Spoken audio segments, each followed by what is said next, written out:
طاهر القلب نكي ذاكر لله المصطفى صفي صلى عليه الله أخلاقه وصفاته سبحان من سواه وقدوتي حبيبي ودعوة النجاة يا رسول الله يا حبيب الله فاكتب لنا نلقاه ندعوك يا رباه مولاي صل وسلم دائما أبدا على حبيبك خير الخلق كلهم مولاي صل وسلم دائما أبدا على حبيبك خير الخلق كلهم يا ربي بالمصطفى يا ربي بالمصطفى يا ربي بالمصطفى صلوات الله عليك ظاهر القلب نكي ذاكر لله المصطفى صفي صلى عليه الله أخلاقه وصفاته سبحان من سواه وقدوتي حبيبي ودعوة النجاة يا رسول الله يا حبيب الله فاكتب لنا نلقاه ندعوك يا رباه مولاي صل وسلم دائما أبدا على حبيبك خير الخلق كلهم مولاي صل وسلم دائما أبدا على حبيبك خير الخلق كلهم يا ربي بالمصطفى يا ربي بالمصطفى يا ربي بالمصطفى صلوات الله عليك طاهر القلب نكي ذاكر لله المصطفى صفي صلى عليه الله أخلاقه وصفاته سبحان من سواه وقدوتي حبيبي ودعوة النجاة يا رسول الله يا حبيب الله فاكتب لنا نلقاه ندعوك يا رباه مولاي صل وسلم دائما أبدا على حبيبك خير الخلق كلهم مولاي صل وسلم دائما أبدا على حبيبك خير الخلق كلهم يا ربي بالمصطفى يا ربي بالمصطفى يا ربي بالمصطفى صلوات الله عليك اللهم صل وسلم وبارك عليه صلوا عليه. Bismillahirrahmanirrahim. Bismillahirrahmanirrahim. Assalamualaikum warahmatullahi wabarakatuh. Waalaikumsalam warahmatullahi wabarakatuh. Alhamdulillahirrabbilalamin. Wassalatu wassalamu ala asyrafil anbiya'i wal mursalin wa ala alihi wa ashabihi ajma'in. Amma ba'd. Alhamdulillah, segala puji bagi Allah yang telah memberikan nikmat dan karunia-Nya kepada kita semua.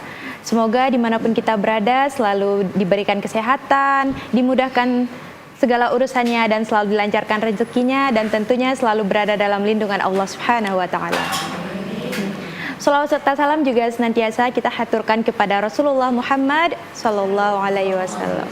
Semoga kita semua termasuk umatnya yang mendapatkan syafaatnya di yaumil akhir nanti. Ya rabbal alamin.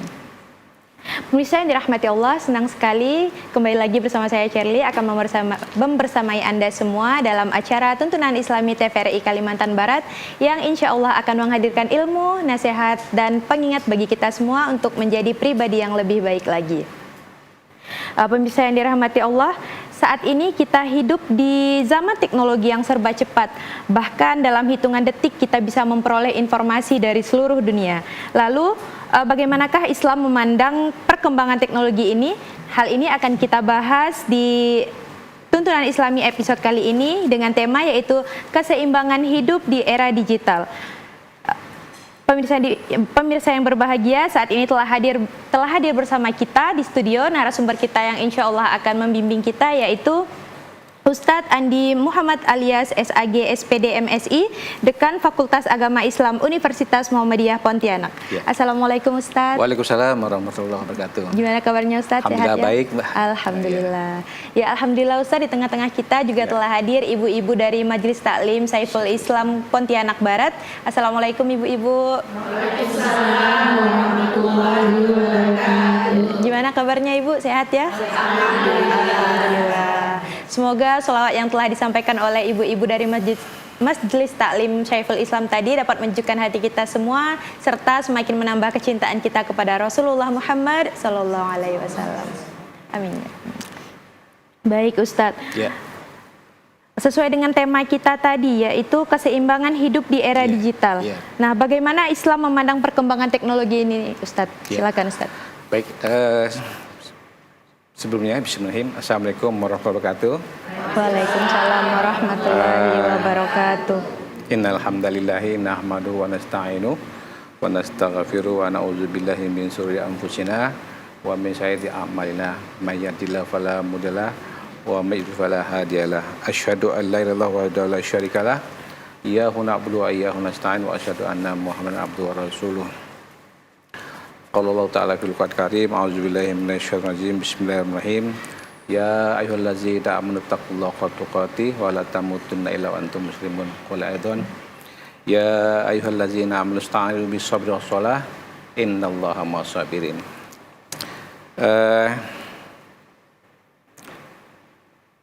Majelis Taklim Saiful Islam Pontianak Barat yang saya banggakan, pemirsa yang berbahagia, Mbak Seli, di mana kita tahu era digital saat ini tidak mengenal batas dan waktu dan wilayah. Setiap saat, setiap detik akan terus merambah dari ujung pelosok ke ujung pelosok berikutnya, dari rumah satu ke rumah berikutnya, dari kamar satu ke kamar berikutnya. Bahkan di dalam toilet sekalipun bisa kita akses. Era digital juga membuka potensi yang sangat besar dalam rangka sebagai amanah bagi kita oleh Allah, karena Islam tidak alergi dengan potensi-potensi era digital itu. Bahkan Islam sangat mendukung ketika itu media-media itu dimanfaatkan untuk kepentingan, kemanfaatan, dan kemaslahatan kita semuanya. Bahkan di era pendidikan, digital ini sangat penting untuk kita gunakan. Hanya bagaimana kita memanfaatkannya dengan baik dan arif sehingga dapat mencerdaskan kita. Sebelum ke sana, tentu kita akan tahu dulu potensi dasar kita sebagai manusia. Kita punya potensi yang namanya pendengaran. Kita ada potensi namanya penglihatan. Kita potensi namanya hati dan akal. Nah, hati dan akal ini, penglihatan dan pendengaran, ini semuanya saling bersinergi, saling memiliki satu kesatuan, saling memiliki kebersamaan dan satu tujuan untuk menggapai apa yang menjadi harapan hidup kita masing-masing. Nah, tentu potensi ini harus kita manfaatkan dalam rangka untuk mengembangkan diri kita. Ternyata dari hasil studi, potensi yang kita kembangkan yang selama ini itu tidak mencapai 20%. Itu sudah luar biasa perkembangannya. Apalagi kalau kita manfaatkan sampai 60%. Nah, maka dalam hal inilah perlu kita seimbangkan potensi-potensi penglihatan kita, potensi pendengaran kita, potensi akal kita manfaatkan. Nah, ketika kita memanfaatkan dengan baik, itu namanya tanggung jawab. Jadi memanfaatkan potensi tadi dengan baik dan benar sesuai dengan koridornya, maka dia akan menjadi seorang yang beramanah atau bertanggung jawab. Nah, ketika seorang itu bertanggung jawab dan baik, maka siapapun profesinya, apapun bentuk profesinya, dia akan menjadi orang yang profesional atau menjadi orang yang sangat baik, dalam bahasa sederhana seperti itu. Nah, dalam bahasa kita, tentu dalam bahasa Islam kita kenal dengan amanah. Amanah itu artinya kita tahu bahwa pesan seorang kepada seseorang, dari orang dewasa kepada orang lebih dewasa, atau orang-orang yang dari orang tua kepada anaknya, dari ibu kepada suaminya, atau sebaliknya. Nah, ketika pesan-pesan itu kita mampu bertanggung jawab, itu namanya amanah.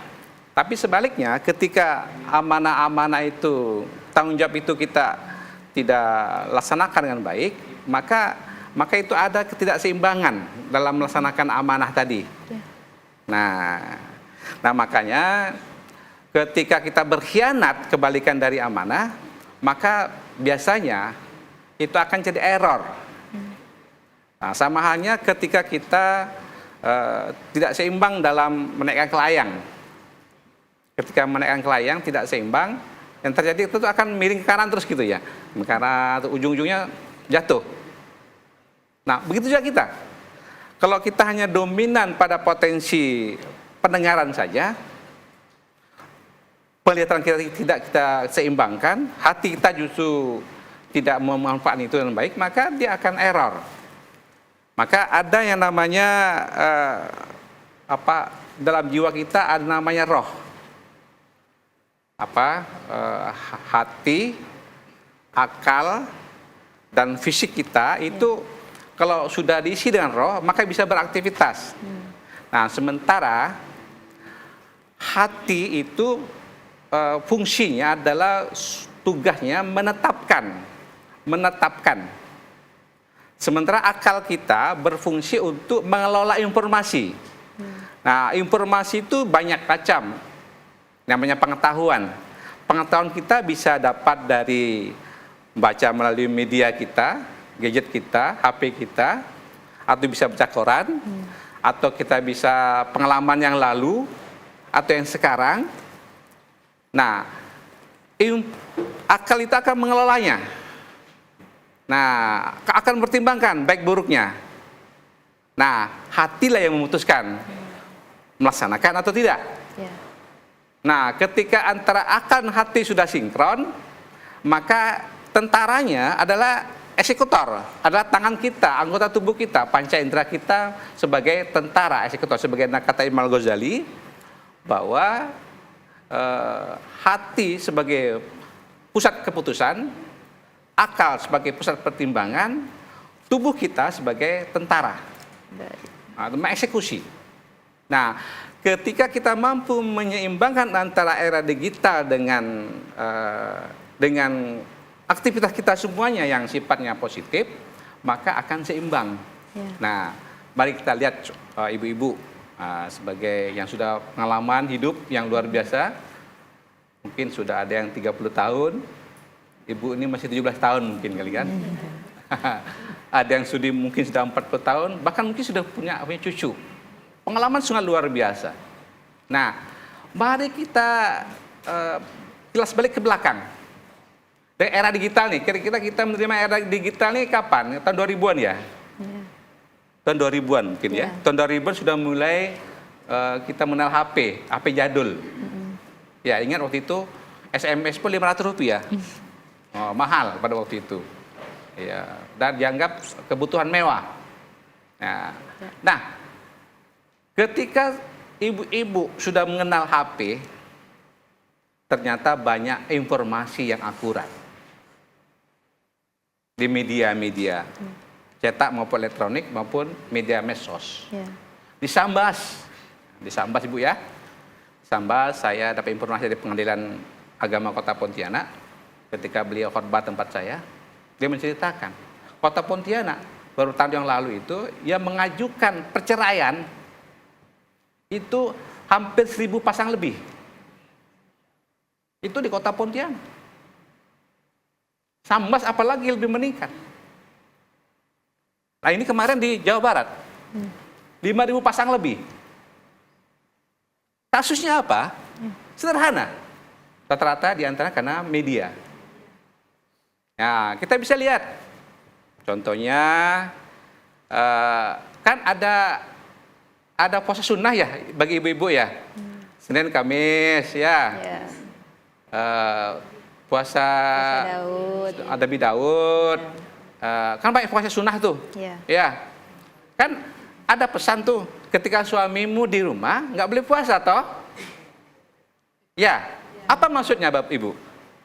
Artinya melayani, memberikan pelayanan terbaik. Kan? Tapi malah sebaliknya. Walaupun ibu nggak puasa, tapi sama puasanya. Betul nggak Bu? Sibuk main HP, ya scroll, ya. Ngobrol dengan suami 10 menit udah nggak betah. Panas, kedinginan segala macam kan begitu. Ya, baik Ustadz, kita akan lanjutkan lanjut. perbincangan kita setelah jeda iklan Ustadz ya. Baik, pemirsa yang dirahmati Allah, kami akan melanjutkan lagi setelah jeda iklan berikut ini.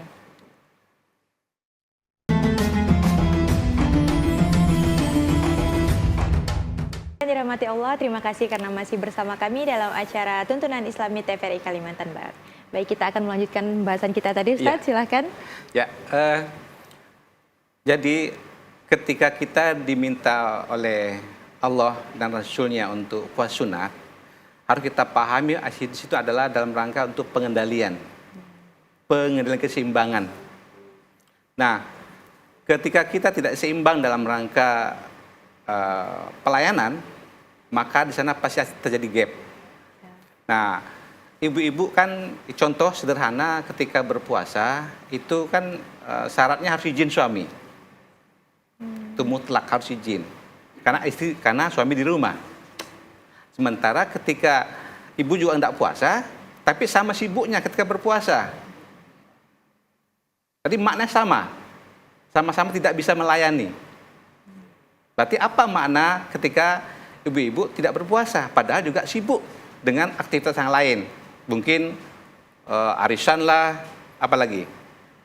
Mungkin pengajian, utama apa? Pengajian. Ya. Pengajiannya mungkin pagi jam 7, jam 10 ada lagi, sore ada lagi. Sementara suami di rumah. Belum lagi sampai di rumah, sampai bareng-bareng HP scroll film nonton film India, India, Korea sampai berjam-jam. Sementara suami duduk nongkrong tak ada temannya. Jadi makna puasa sudah hilang. Jadi makna puasa itu adalah bagaimana kesempatan itu juga didapat oleh suami secara seimbang. Ketika nggak seimbang, kan ibu kan sering dengar ceramah Profesor Dr. Nezul Dahlan. Luar biasa kajian bukan? Nah itu kan ketika keseimbangan itu nggak terjadi, maka ada tuntutan kebutuhan psikologis, tuntutan biologis, dan tuntutan fisikis dan jiwa raga. Ya. Ketika itu nggak seimbang, itu biasanya terjadi memuncak. Ketika memuncak akan terjadi dorongan. Hal-hal yang nggak penting pun dibesar-besarkan. Ya. Nah, maka ini menjaga keseimbangan antara suami dan istri ketika di rumah dengan memaknai puasa tadi harus benar-benar paham. Kalau nggak paham secara seimbang, maka terjadi error. Kita nggak harapkan muncul terjadi di Jawa Barat. Ya. Luar biasa kan? Di Sambas 1000 lebih, Kota Pontianak. Kan kita menginginkan pasangan sakinah, mawaddah, warahmah. Nah, jadi kepentingan ini harus kita dudukkan secara seimbang. Jadi kita harus mampu menjaganya. Demikian mungkin yang sebagai pengantar mungkin bisa kita kembangkan lagi.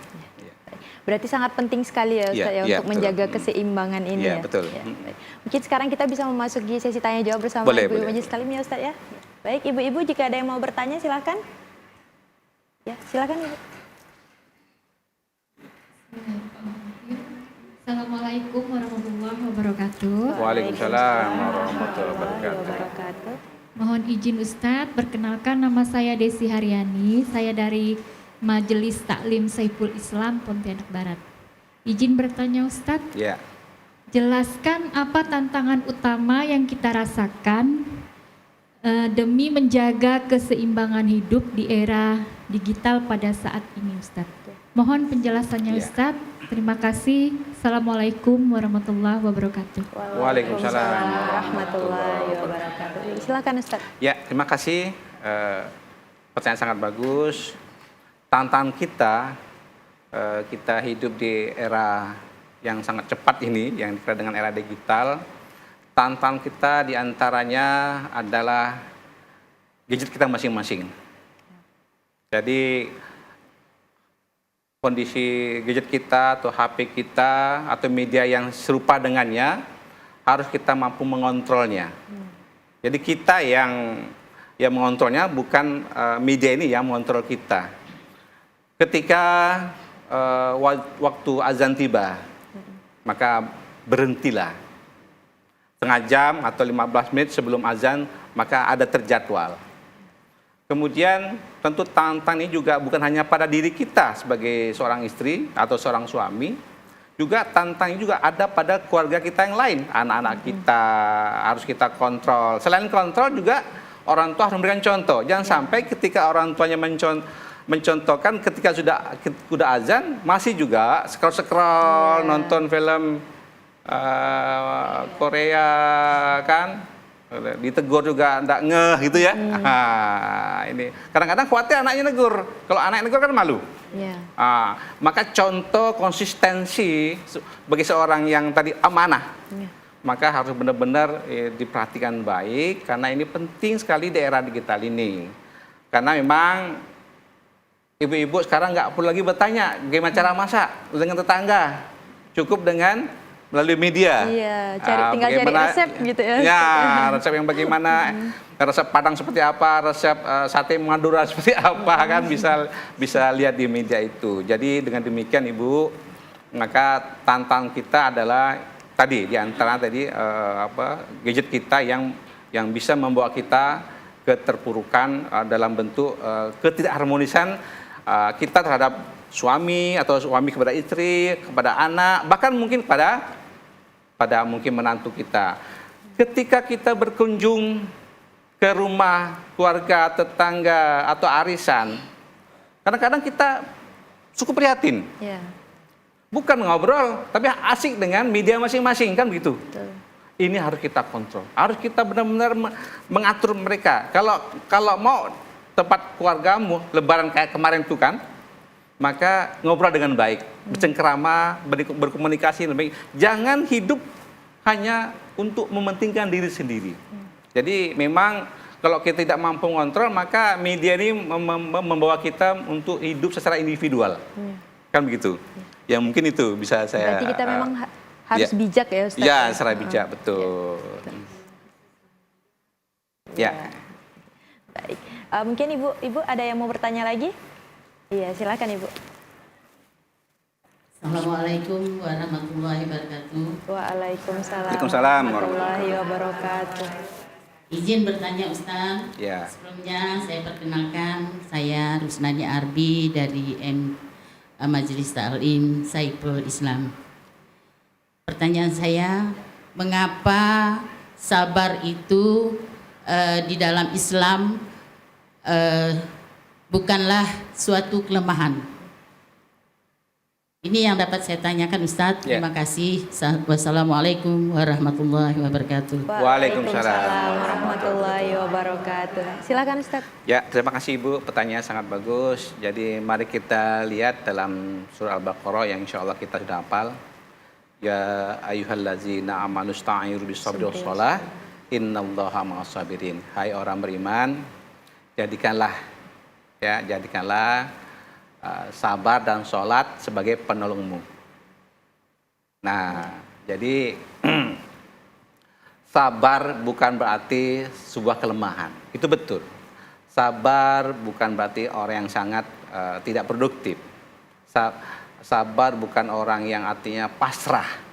Sabar ini adalah kita berusaha semaksimal mungkin sesuai dengan kemampuan kita dan terus berusaha dan tawakal. Nah, jadi satu contoh Nabi bersama sahabat pernah ketika dari perjalanan menggunakan onta. Nah, ketika akan meninggalkan sahabat ada kalimat muncul kedengaran, tawakal tu Allah katanya. Jangan begitu. Kita harus ikat dulu tuh ontanya baru tawakal. Nah, artinya di sana ada nilai sabar. Ya. Sabar untuk mengikat. Kan begitu. Sabar untuk menunggu baru pasrah pada Allah Subhanahu wa taala. Saya ceritakan ada ini fakta yang terjadi di keluarga tersebut bahwa saking tawakalnya yang bersangkutan ini, rumah itu lantai papan tidak dipaku. Nah, tidak dipaku, kemudian nyimpan motor dalam rumah. Saya tanya, mengapa nggak dipaku sengaja? Supaya orang masuk kedengaran. Kan itu kerdak gitu ya. Selain juga di dalam rumah, juga sepeda motor dirantai. Itu ya, salah bentuk kesabaran menunggu keadilan, kan? Berserah diri pada Allah, barulah berdoa, kan begitu. Jadi ikhtiar maksimal itu penting. Ya. Samanya Bapak Majelis Taklim Saiful Islam, kalau sakit bagaimana? Apa dibiarkan? Enggak toh?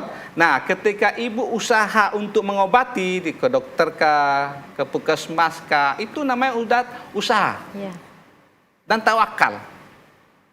Nah, kemudian saya nggak ke dokter, tapi ibu minum banyak, itu juga usaha. Minum obat warung ya, itu juga usaha. Jadi antara doa, insya Allah doa kita udah cukup lah mungkin ya. Sholat 5 waktu ya, habis sholat apalagi sholat sunat ya. Insya Allah doa kita cukup lah. Hanya mungkin usahanya ini yang belum maksimal. Kalau kita bisnis gagal, kira-kira yang salahkan siapa nih? Disalahkan orang lain? Kan enggak. Kita harus menyalahkan diri kita. Di mana kelemahan saya ketika bisnis ini? Doa sudah. Ternyata apa yang kurang? Mungkin kurang berkualitas, tidak konsisten. Nah, saya pernah berdagang warung makan. Jadi 2 tahun saya gagal. 2 tahun gagal. Kenapa gagal? Karena saya perhatikan menunya itu setiap saat itu berubah. Tak konsisten. Dan tahun ketiga baru untung. Tahun ketiga, 4 dan 10 baru untung. Mengapa? Karena menunya sudah stabil. Ada tempat saya seorang pedagang nasi. Bang, apa hari ini nggak jualan bang? Saya nggak jualan karena saya pakai beras kampungnya nggak ada. Ya konsisten pakai beras kampung yang bagus.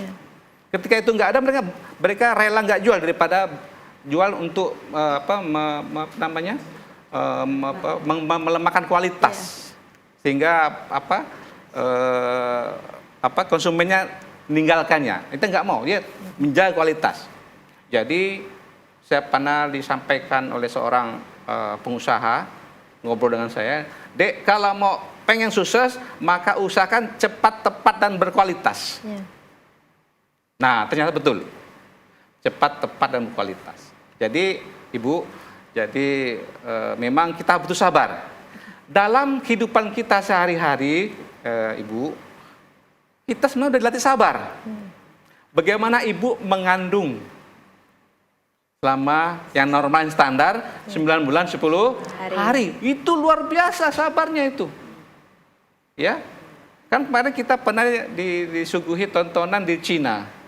Bagaimana seorang Cina itu supaya anaknya itu peduli dengan orang tuanya, maka si anak ini disuruh bawa air kurang lebih 5 kilo. Kemudian digendong. Kemudian melakukan aktivitas sehari. Ditanya, gimana rasanya? Wih, tak mampu, berat. Bagaimana nunduknya, bagaimana bekerjanya. Nah, apalagi ibu. Mungkin ibu ngidam kali mau hidup tengkurap gini ya, hidup tengkurap, ngidam kali ya, pengen Bu ya, tapi nggak bisa toh. Nah itu udah sabar.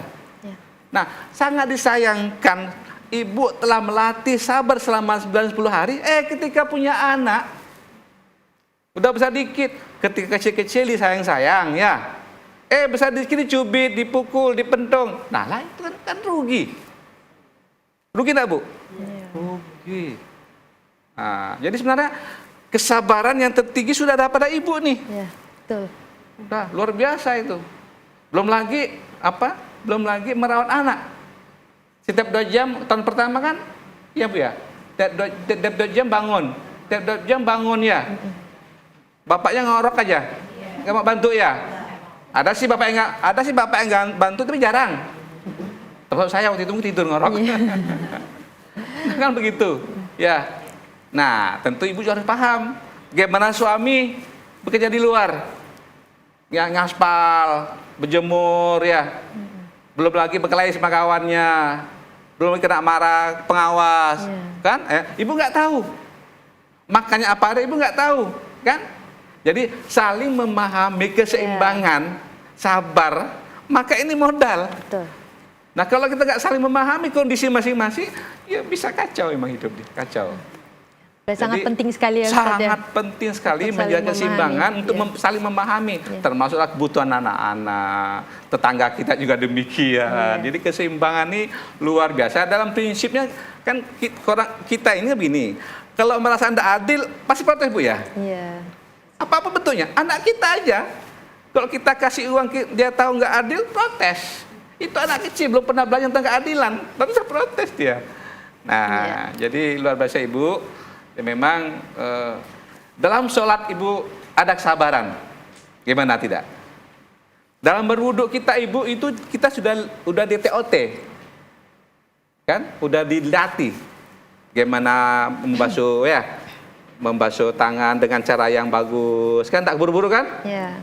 Walaupun udah komat, tetap bersabar, kan ada tuh, udah komat, ya salah, tetap konsisten, tetap tak apa-apa ketinggalan, kan ada aturan masbuk sama kata Allah nilai pahalanya. Ngapain lari-lari? Kan itu. Baik. Kan diutamakan khusyuk. Nah, di dalam wudu ada kesabaran. Apalagi? Dalam sholat apa lagi? Ya, sholat tarawih. Ya. Sholat tarawih. Kadang-kadang imamnya malah imam muda, hafil Quran 30 juz. Iya. Oh, baca Quran surah Yasin sampai selesai. 23 rakaat lagi, kan tak sabar ya? Mau kita sabar nunggu ya? Harus sabar, harus sabar. Ya? Jadi insya Allah di tempat kita, insya Allah di Pontianak Kalbar ini sholat paling panjang 1 halaman. 1-2 rakaat paling lama 10 menit. Apa nggak sabar? Ayo, apa alasan kita nggak sabar? Nggak ada alasan toh? Nah, Nabi melatih para sahabat supaya kuat, tangguh, maka sholatnya lama-lama. Ya, tapi kata Nabi kan ada pesan tuh, kalau lo jadi imam, ringankan bacaanmu, karena di Iya. belakang jamaah kita tuh kondisinya beda-beda, ada yang tua, ada yang tak mampu berdiri, kan ya. Oh dari kayak kursi gini kan ada ya, kayak kursi gini bawa kursi dari rumah ya, atau di musola udah disiapkan. Nah itu kita dilatih bersabar tuh, bersabar. Jadi memang jadi pepatah kita yang di kampung itu Bu, abaikan apa? Sabar ada batasnya, salah. Sabar tak terbatas sampai titik darah penghabisan. Harus selalu sabar Harus ya. selalu Ustaz, sabar. ya? Iya. Tidak ada batasnya. Saya bilang ada batasnya, enggak ada. Itu bahasa kita ya. Hanya memang kalau kita diinjak-injak orang harus membela diri. Itu namanya kewajiban. Jangan membiarkan dibonyok-bonyok, salah. Ya, diludahi orang. Boleh nggak kita balas ludah? Nggak boleh dong. Boleh, sama. Jadi kalau dalam Islam kita boleh membalas yang sama. Contohnya Anda dipukul pipi kanan, maka balas pipi salah kanan. Adil, tak boleh kiri, tak adil. Maka kalau meninggalkan dipesankan tuh, para jamaah, para takjiah, jika ada hutang piutang, kan gitu ya? Ya. Ada hutang piutang, termasuk kalau ada yang menyubit, memukul, belum terbalaskan, balas ke keluarganya, kan begitu? Iya. Baik Ustaz. Nah, jadi kan adil, tapi kata Nabi lebih baik bersabar. Iya, Karena Nabi kan diludahin, dimaki, sabar. Nah, pilihan terbaik adalah sabar, tidak membalas, tapi boleh membalas secara seimbang. Minimal seimbang. Saya kira itu mungkin ya. Kalau sabar malah dapat pahala ya. Ya, Ustaz, sabar dapat pahala yang besar. Baik, Ustaz, kita akan lanjutkan lagi setelah jeda Iya, ini, iya, Ustaz iya. ya. Pemirsa yang dirahmati Allah, jangan kemana-mana, kami akan lanjutkan lagi pembahasannya setelah jeda iklan berikut ini.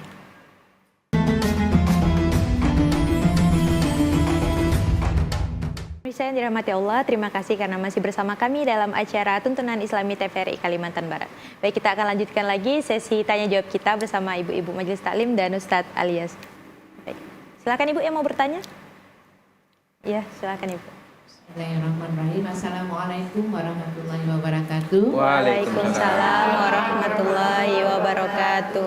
Perkenalkan, saya Ida Isnaini dari Majelis Taklim Saiful Islam Kecamatan Pontianak Barat. Ingin bertanya Pak Ustadz, izin. Ada 3 bentuk penerapan sabar, khususnya untuk ibu-ibu dalam kehidupan sehari-hari, di mana teknologi kita semakin hari semakin maju. Hanya ini yang dapat saya tanyakan. Terima kasih sebelumnya Pak. Ya. Wassalamualaikum warahmatullahi wabarakatuh. Waalaikumsalam warahmatullahi wabarakatuh. Ya, baik Ustadz, langsung silakan. Ya. Terima kasih Ibu Majelis Taklim, Ibu Ida yang dirahmati Allah, Majelis Taklim Pontianak Barat, Saiful Islam Pontianak Barat ya. Jadi paling tidak ada 3 bentuk. Yang pertama adalah sabar dalam menghadapi penderitaan.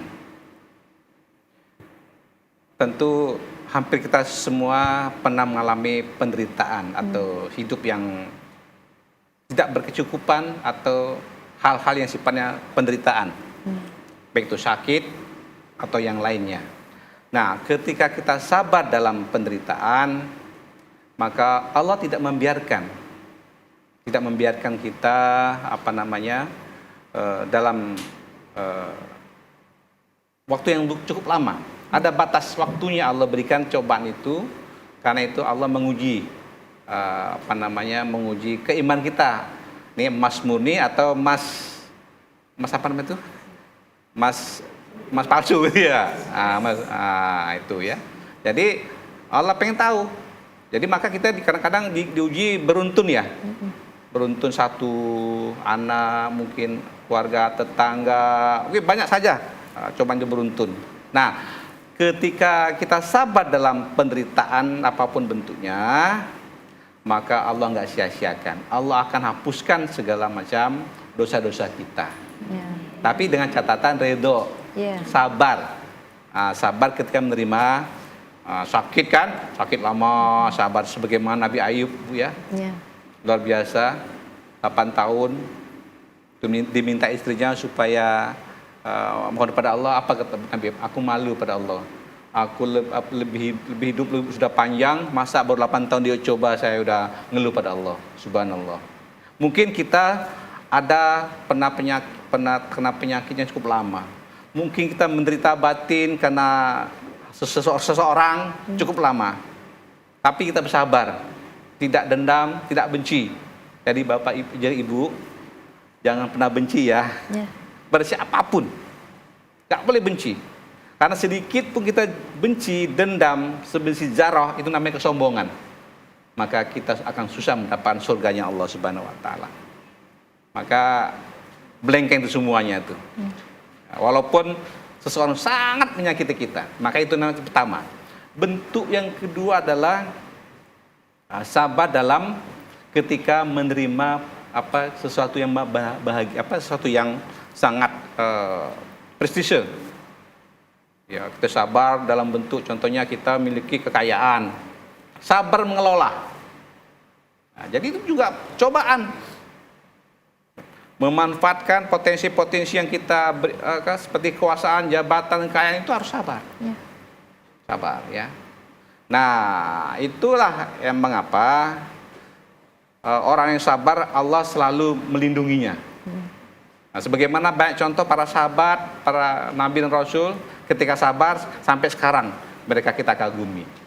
Nabi Ibrahim sabar terhadap cobaan-cobaan hidupnya, kan? Apa yang terjadi sampai sekarang? Kita mengaguminya. Nabi Muhammad yang nabi terakhir kita sabar dalam menghadapi segala cobaan sampai sekarang luar biasa, manusia super paripurna. Nah, kita pun demikian. Kalau kita sabar menghadapi berbagai macam cobaan tadi, maka kita akan termasuk yang sifatnya yang materi-materi, kekuasaan, jabatan segala macam, termasuklah harta benda kita, maka kita harus mampu mengendalikan. Kemudian sabar terhadap diri kita sendiri. Jadi masing-masing kita punya sifat emosi ya. Marah ya, apalagi marah, ngedumel ya, emosi. Itu kan sifat dasar kita, salah satu potensi negatif kita yang harus kita kontrol. Hilang tidak mungkin. Hilang tidak mungkin. Tapi bisa dikontrol. Pasti bisa dikontrol. Bisa dilatih. Ya. Suatu ketika saya pernah dites psikolog ya, dengan soalnya lumayan banyak, 700 soal. Setengah hari ngerjakannya, Bu. Ada potensi negatif saya. Nah, jadi saya tanyakan, bagaimana cara menghilangkannya? Bisa Pak menghilangkannya, Bapak latih selama 6 bulan. Konsisten. Selama 6 bulan konsisten melatihnya, maka dia tidak akan muncul. Tapi selama 6 bulan kita ternyata pernah bolong-bolong, maka kembali lagi dia. Makanya puasa kita setelah Ramadan kemarin tuh diuji selama 3 bulan awal tuh. Oh, ini baru berapa bulan nih? Nah, kan? Baru berapa bulan ya? Maka itu penting. Jadi kita melatih secara konsisten, maka itu akan membentuk karakter kita. Ini menurut ahli psikologi. Sekira itu. Baik Ustadz, tidak terasa kita memasuki penghujung acara ya Ustadz ya. Mungkin bisa disampaikan pesan-pesannya untuk pemirsa di rumah, untuk ibu-ibu di studio. Baik, Ibu Majelis Taklim Syekhul Islam Pontianak Barat dan pemirsa yang dirahmati Allah semuanya. Jadi kita punya akal, punya roh, ya, punya hati. Ketika kita itu mampu kita kontrol secara seimbang, maka hati akan melaksanakan secara baik.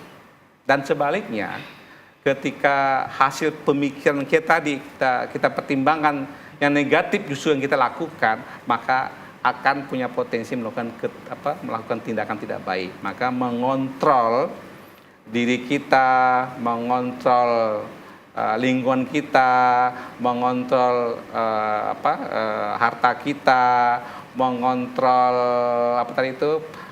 penderitaan kita, maka insya Allah kita akan menjadi orang yang sukses dan menang. Orang sabar, tawakal dan berdoa, insya Allah akan menggapai kemenangan. Dan bagi mereka pahala yang tiada terputus-putus. Falahum ajrun ghairu mamnun. Saya kira itu. Ya. Masya Allah, luar biasa sekali. Ya, terima kasih. Baik pemirsa yang dirahmati Allah, tidak terasa kita sudah berada di penghujung acara. Terima kasih kepada Ustadz Andi Muhammad alias SAG SPD MSI atas ilmu dan nasihatnya, Amin, amin, serta ibu-ibu Majelis Taklim Saiful Islam Pontianak Barat yang telah berpartisipasi. Semoga apa yang kita dengar menjadi manfaat untuk kita semua. Saya mewakili seluruh kru yang bertugas pamit undur diri. Terima kasih. Wabillahi taufik wal hidayah. Wassalamualaikum warahmatullahi wabarakatuh. Waalaikumsalam.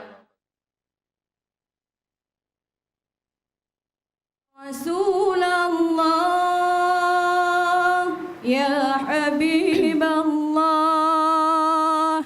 ya Rasulullah, ya Habiballah, Muhammad ibni Abdillah, Muhammad ibni Abdillah, Muhammad ibni Abdillah, Muhammad ibni Abdillah, ya Rasulullah, ya Habiballah, ya Rasulullah, ya Habiballah, Muhammad ibni Abdillah, Muhammad ibni Abdillah, Muhammad ibni Abdillah, Muhammad ibni Abdillah, Muhammad ibni Abdillah, wa ya qari kitabillah, Muhammad ibni Abdillah, wa ya qari kitabillah, alaika hubbatul qadra tujahid fi sabilillah, alaika hubbatul qadra tujahid fi sabilillah, ya Rasulullah, ya Habiballah, ya Rasulullah, ya Habiballah, Muhammad ibni Abdillah, Muhammad ibni Abdillah,